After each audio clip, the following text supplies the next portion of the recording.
El creixent interès per les pautes de consum responsables ha fet que els consumidors avui en dia siguin més exigents a l'hora de comprar, especialment quan es tracta d'aliments. Però com no perdre's quan partim del quilòmetre zero? Avui ens acompanya l'autor del llibre El cistell local, una guia per comprar productes de quilòmetre zero a Catalunya i que publica Edicions Serval. Begoña Garcia, molt bon dia, benvinguda.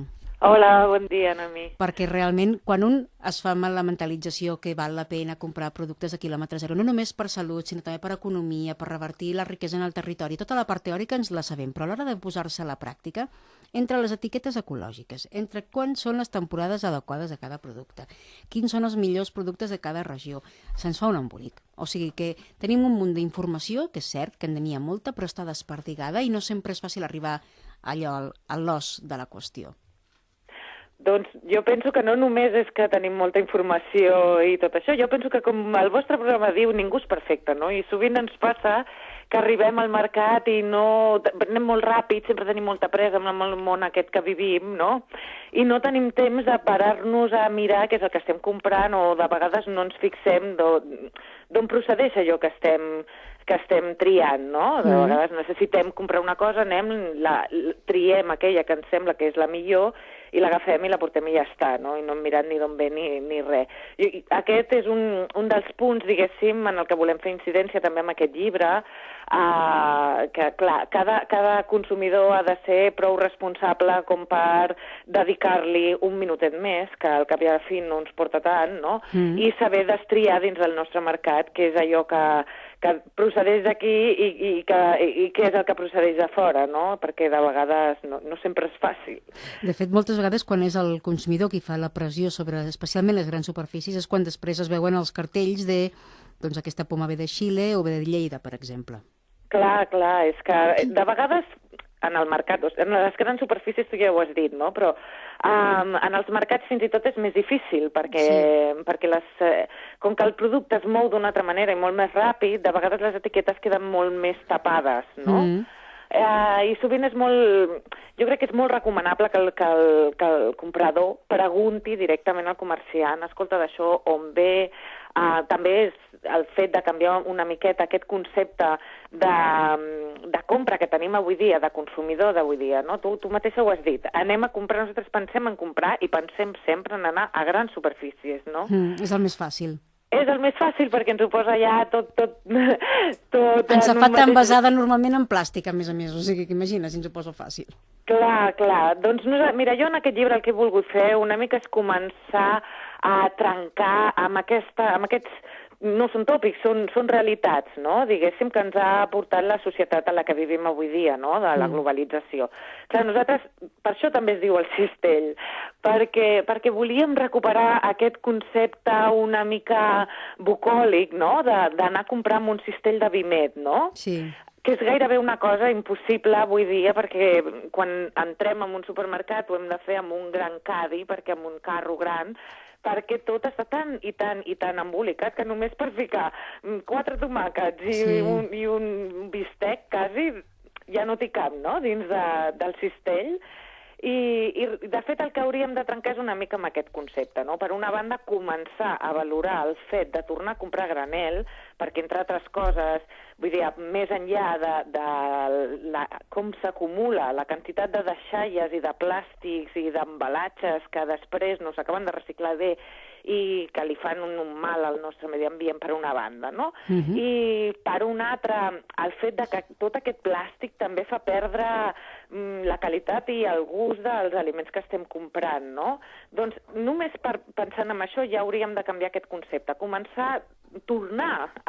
no començar, perquè això ho hem fet sempre, tornar a comprar granel, a buscar el gènere el més fresc possible, i aleshores a partir d'aquí és quan realment també podrem valorar el fet que aquest producte ha arribat fa poc d'un arbre ben proper o d'un cultiu proper o d'una producció local i valorarem també el fet de la proximitat, no? Aquest llibre, a més, afavoreix el coneixement d'algunes qüestions que a priori són bàsiques però no són evidents. Ho comentàvem tot just abans de començar el programa.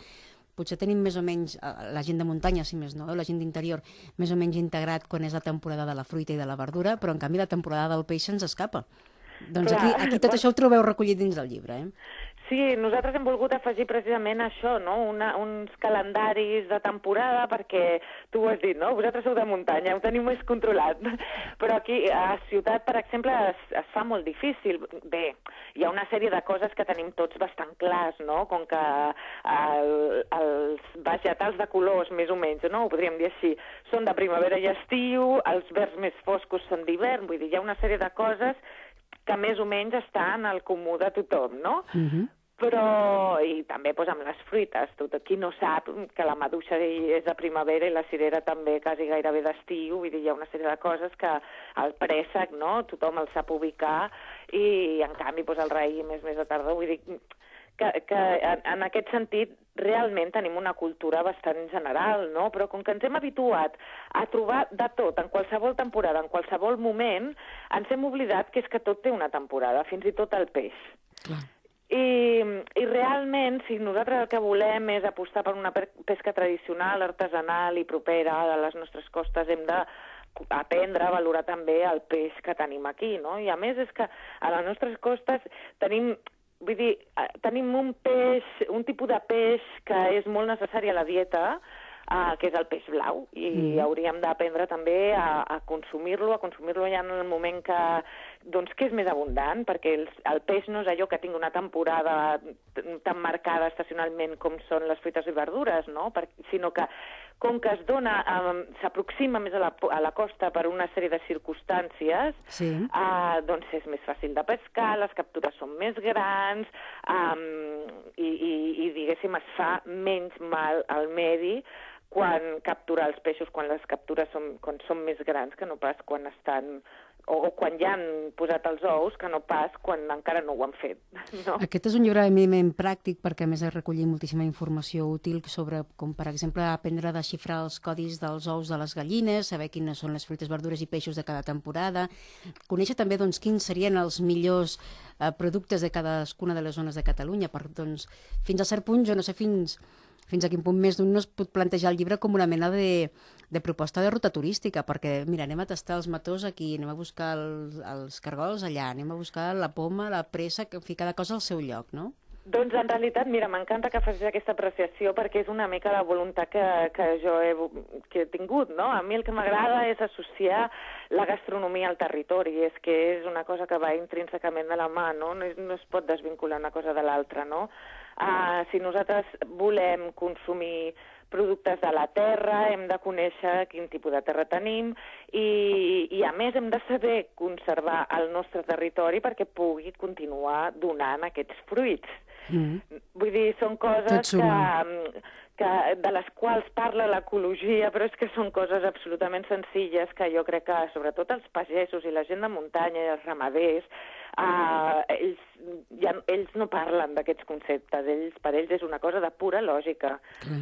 Perquè és que realment com hauria de ser, no? Nosaltres, coneixent el nostre territori i estimant el nostre territori i cuidant el nostre territori, doncs li fem un bé també a la nostra gastronomia, perquè va tot de la mà, tot superlligat. I en aquest sentit és això, clar, jo he fet propostes doncs, que estan molt vinculades a aquells productes de la terra, com per exemple els Pirineus, doncs, els formatges de pastor, no? I aleshores doncs, el que he intentat també és recuperar o integrar dins del fet de donar a conèixer aquest producte, doncs el fet de donar a conèixer també els mercats, les fires, les festes i tradicions que hi ha vinculades a cadascun dels productes i que no són noves d'ara, sinó que venen de tradicions molt antigues. De totes maneres, quan es parla de producte de proximitat, passa una mica com amb els productes naturals quan van començar a posar-se una mica de moda, no? Que es confonia el fet que fos natural amb el fet que fos innocu o que fos bo sistemàticament per la salut. El fet que sigui de proximitat no vol dir que sigui de qualitat, no sempre. Clar, clar. I aquí també caldria fer una mica la diferenciació a vegades, no? Clar, nosaltres tenim una indústria d'alimentació molt desenvolupada i molt gran. Vull dir, només hem de mirar, per exemple, un cas que és bastant evident, que és el dels porcs o els dels pollastres, no? Clar, nosaltres aquí podem dir que la carn, sobretot, mira, de pollastre, de porc i de conill, et diria, gairebé de tota de Catalunya, no? És un producte de proximitat. Ara, això no vol dir que sigui un producte de qualitat i molt menys sostenible. Quina garantia tenim els consumidors finals que realment quan busquem un producte amb una certa qualitat de proximitat, allò del quilòmetre zero, estem realment consumint un producte amb totes les garanties? És a dir, per exemple, allò que deien de les gallines, no? Fins a quin punt un zero sempre és una garantia de qualitat amb un primer número? No hi ha estafes, no hi ha irregularitats, fins a quin punt podem estar tranquils com a consumidors? Aviam, estafes i irregularitats jo crec que estan en tots els àmbits de producció i de venda, no? Això, clar, depèn de la confiança que tu estableixis amb el teu productor o la persona que t'estigui abastint, no? En aquest sentit, clar, jo crec que el que nosaltres hem volgut promoure en aquest llibre és el fet de posar-se el més en contacte possible amb el productor o que hi hagi el mínim intermediari possible, també, no? Perquè tu, en el moment que t'apropes al productor, pots tenir pots valorar quanta realitat hi ha darrere de la confiança que tu li estàs dipositant, no? Pots valorar d'una altra manera el producte, pots veure d'on surt, o sigui, una mica la filosofia del quilòmetre zero va més enllà de la relació del consumidor que hem tingut fins ara, sinó que el que vol és apropar el consumidor al productor i no passar tota l'estona per intermediaris i de fet, perdre en aquestes cadenes, perdre el productor i acabar sense saber qui és, no? O sigui, jo el que penso és que les botigues que avui dia o els establiments que avui dia estan venent producte ecològic, sostenible i quilòmetre zero, o, bueno, no trobem una botiga que sigui així únicament, no? Però vull dir, les botigues que es preocupen per fer un comerç responsable, doncs es mereixen també un grau de confiança. Ara, això no vol dir que tu com a consumidor no miris bé què és el que estàs comprant perquè un nou passat o que porta més de 20 dies pot estar tot arreu, no? I tant. Això està claríssim. Però, clar, evidentment, o sigui, la qualitat, el fet de saber que ve d'una granja que és propera a la qualitat que després t'està demostrant aquest propi ou o aquest producte en el moment que tu el portes a la cuina, doncs jo crec que això ja val la pena. És que només cal comparar. No? Qui vulgui omplir el cistell amb productes a granel, amb producte proper de temporada, assumint la seva responsabilitat com a consumidor, té una nova eina per fer-ho més fàcilment, i és aquest llibre, El cistell local, una guia per comprar productes de quilòmetre zero a Catalunya, que publica Edicions Cerval i que signa Begoña García, amb qui hem pogut conversar una estona avui al programa. Moltíssimes gràcies, Begoña.